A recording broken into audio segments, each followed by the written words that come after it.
안녕하세요.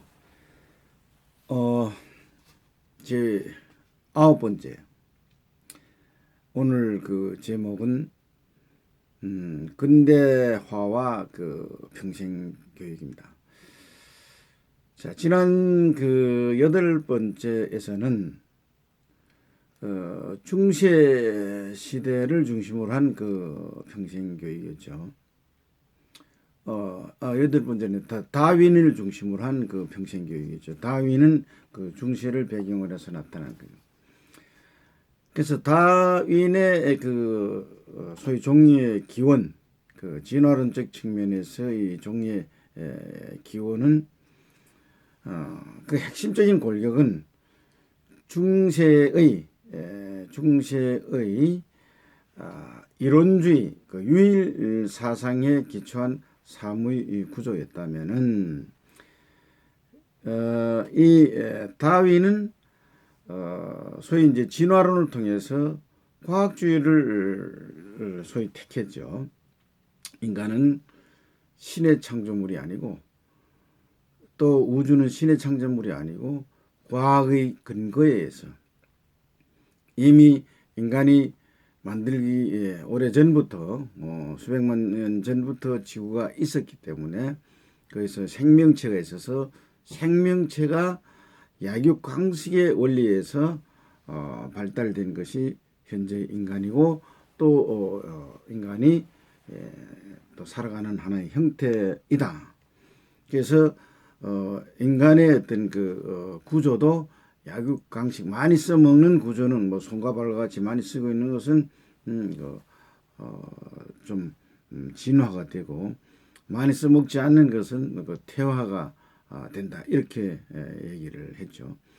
그리고 이 전체의 구조도 동물 세계의 구조도 약육강식에서 피라미드 형태의 사회 구조를 이룬다. 동물 세계도 탑에는 사자, 호랑이 있고 밑에는 뭐 플랭크톤 뭐 이렇게 그 이론주의에서 다원주의로 가면서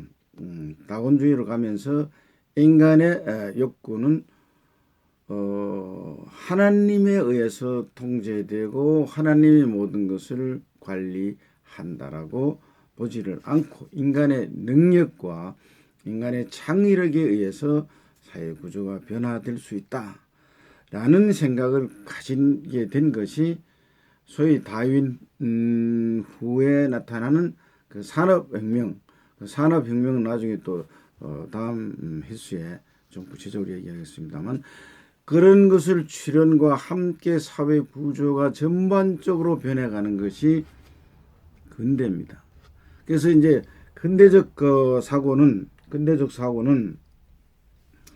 지금까지 어떤 그 유일 체계적 그 사고에서 벗어나 다양한 사고 체계로 가는 그런 구조라고 볼 수가 있습니다. 유일신 체계에서는 하나님과 자기 사무의 어떤 중심 체계는 하나님이고 생산적인 일은 농업과 수공업 주로 1차 산업이었죠. 그것을 이제 비판하고 나타난 것이 물론 종교개혁의 루터라든가 칼빈이라든가 이런 종교개혁을 통해서 나타나기도 했지만 구체적으로 나타나는 것은 진화론, 그 다윈의 진화론의 통해서 나타났다. 이렇게 볼 수가 있습니다. 그래서 18세기 말에 농업, 그 수공업 중심 사회에서 인간의 욕구가 다양성을 가지니까 다양한 형태로 변했죠. 그래서 인간의 욕구가 산업 구조에서는 농업과 수공업 즉 1차 산업의 영역에서 생산직, 공업화, 소위 제조업 중심으로 산업 구조가 변했다라고 볼 수 있습니다. 그래서 이 근대화는 사실 산업혁명과 맞물려 간다라고 볼 수가 있습니다. 그래서 역시 이 근대화의 출발점은 다윈도 영국 사람이었고 종교 개혁을 한 루터는 독일 사람이었습니다만 칼빈도 종교개혁에 참여했죠. 그래서 영국 사람이었죠. 칼빈. 이런 그 맥락을 통해서 영국에서 근대화가 확산되기 시작했습니다. 그래서 근대화의 용어는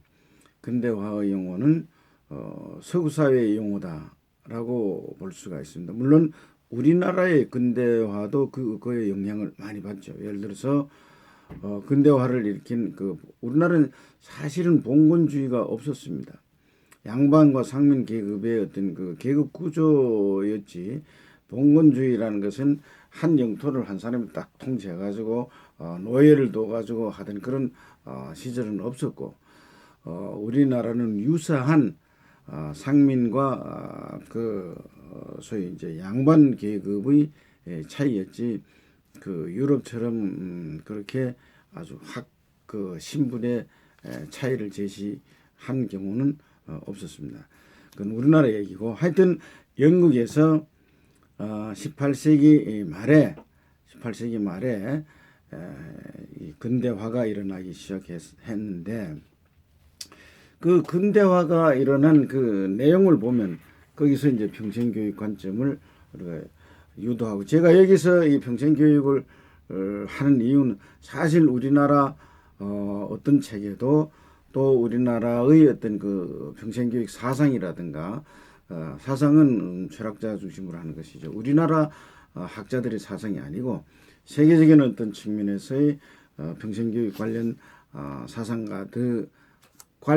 사상가뿐만 아니라 세계의 어떤 흐름을 주류했던 철학자들의 그 사고방식과 세계의 흐름 속에서 평생교육이 어떻게 변해왔는가를 제 나름대로 연구한 내용을 가지고 지금 설명하고 그 근거를 제시하면서 하고, 나중에 가서는 우리나라의 평생교육 형태, 또 세계적인 어떤 전체의 평생교육 형태를 보고 지역사회 교육 쪽으로 좀 들어가면서 특히 이제 마을 단위의 평생교육이 어떻게 흘러가야 되는가, 이런 것을 제시하려 합니다. 그 이유는, 그래서 이렇게 지금 하는 이유는 우리 인류 역사서부터 우리 평생교육이 어떻게 흘러간가 이게 봐야지 이 평생교육의 방향과 그 속에 있는 사람들의 속성이 무엇이어야 되는가를 알 수 있기 때문이기도 합니다.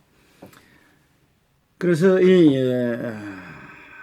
소위 이제 근대 사회에서의 그 산업 구조 내지 어떤 사회적 특성을 보면 자본주의가 발달하기 시작한 겁니다.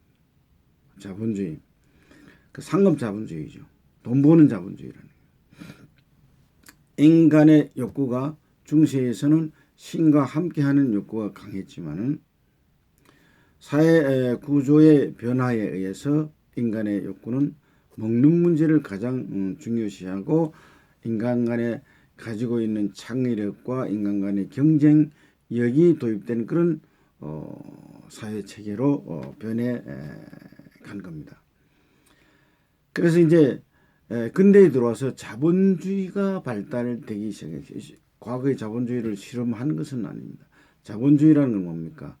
개인의 그 소유권, 재산의 소유권을 인정하면서 개인의 능력을 인정하는, 소위 개인이 법 테두리 내에서 열심히 일하면 그만큼 잘 살 수 있다라는 그런 메시지를 주고 그렇게 하도록 하는 게 이제 자본주의죠. 그래서 이 자본주의 개념은 상업적 특성에서부터 출발해서 상업자본주의 발달이라고 볼 수가 있습니다. 그래서 이제 상업성이라는 뭡니까? 그 제조업에서 물건을 생산하면 또 물건을 그 내수 시장에서 그 나라에서 소비하는 것도 있지만은 다른 나라에 수출도 하고 또 다른 나라에서 만든 내용을 또 수입도 하고 하는 국제 관계를 형성할 수 있는 여건을 마련한 것도 근대 사회의 어떤 특성이었습니다. 그 후에 이제 나타나는 앞에서 얘기를 했습니다만 국제 간의 어떤 소위 헤게모니 쟁탈전, 예를 들어서 스페인과 포르투갈 이런 또 영국도 마찬가지지만 그런 나라들이 신대륙을 개발하고 남미를 지배하고 전 세계를 지배하는 그런 체계를 형성하는 그런 사회를 또 우리가 경험했던 것이죠. 그래서 증기기관도 소위 이제 발명이 되고 대량의 물류가 이동이 돼야 되니까 그런 어떤 사회 구조와 아울러서 계급 구조가 돈을 투자해서 기업을 만드는 그런 자본가와 관리자죠. 그 밑에서 노동해서 소위 생활해 나가는 노동자 계급으로 계급 구조가 변했어요. 과거의 중세에서는 계급 구조가 영주와 노예 구조였는데 지금 계급 구조는 경쟁 체계를 유도하는 이 영주와 노예 구조는 경쟁 체계가 아니에요. 마음대로 막 부려먹는 거죠. 영주가. 그때의 노예는 인간다움 삶을 누릴 수 없는 그런 사회 체계였죠. 그래서 이제 노동자 계급이 이제 등장하게 되었습니다. 물론 노동자 계급이 갖고 있는 여러 가지 또 제한점이 있기는 합니다만 하여튼 근대 사회의 특성이 자본가와 노동가가 등장하게 되었고 특히나 이 기계가 생산을 주도하니까 대량 생산 체계가 형성됐어요. 대량 체계가 형성됐다는 것은 결국은 뭐냐? 팔아먹을 때를 개척해 나가야 됩니다. 그래서 영국과 프랑스 같은 나라는 아프리카를 거의 식민지화시켜서 자국민의 생산물을 팔아먹는 그런 형태도 있었죠. 그래서 지금까지 1차 산업 형태인 농업과 특히 간의 수공업들의 장인들을 중심으로 하는 수공업이 몰락을 했습니다. 대량 생산은 기계화 중심이다 보니까. 그래서 사회 구조가 엄청나게 변하죠. 사람과의 만남도 있어야 되고 기계에 대한 어떤 개발, 또 직업 기술, 또 사회적 관계를 하기 위해서 물건을 팔아먹기 위해서 해외의 어떤 관계, 정부와의 관계, 다른 기업과의 관계 이런 복잡한 네트워크 구조를 가질 수밖에 없는 그런 시기였다라고 볼 수가 있습니다. 그러면 그런 시기하고 평생교육하고 무슨 관계가 있느냐? 근대 시기와 평생교육 관계. 그래서 1차 산업에서 2차 산업으로 전환에 따른 인간의 사고 방식이 엄청나게 변하죠. 시키면 시킨 대로 하는 그런 영주 계급 하에서의 노예 생활과 집에서 또는 소규모로 하는 수공업 체계에서 아주 대량으로 생산되는 많은 노동자가 함께 모여서 하다 보니까 거기는 사람들의 사회관계, 또 리더십, 팀워크, 계급 구조 이런 데 대한 이해도가 필요한 것이죠. 그러다 보니까 자연히 거기에 필요한 적응 교육이 필요하고 나아가서는 이제 기업 내에서 기업이 만들어지니까 기업 내에서의 어떤 교육 구조도 필요하다. 하여튼 그것은 산업화에서도 또 설명하겠습니다만 이렇게 삶의 구조가 변하게 된 그것이 걸맞는 인간 삶의 양식도 나와야 되기 때문에 다양성을 추구하는 데 필요한 교육 구조를 함께 하지 않으면 안 됐습니다. 인간은 교육을 받지 않으면 적응할 수가 없어요. 사회가 뭔지를 이해해야 되고 기계가 뭔지를 이해해야 되고 산업 구조가 뭔지를 이해해야 되니까.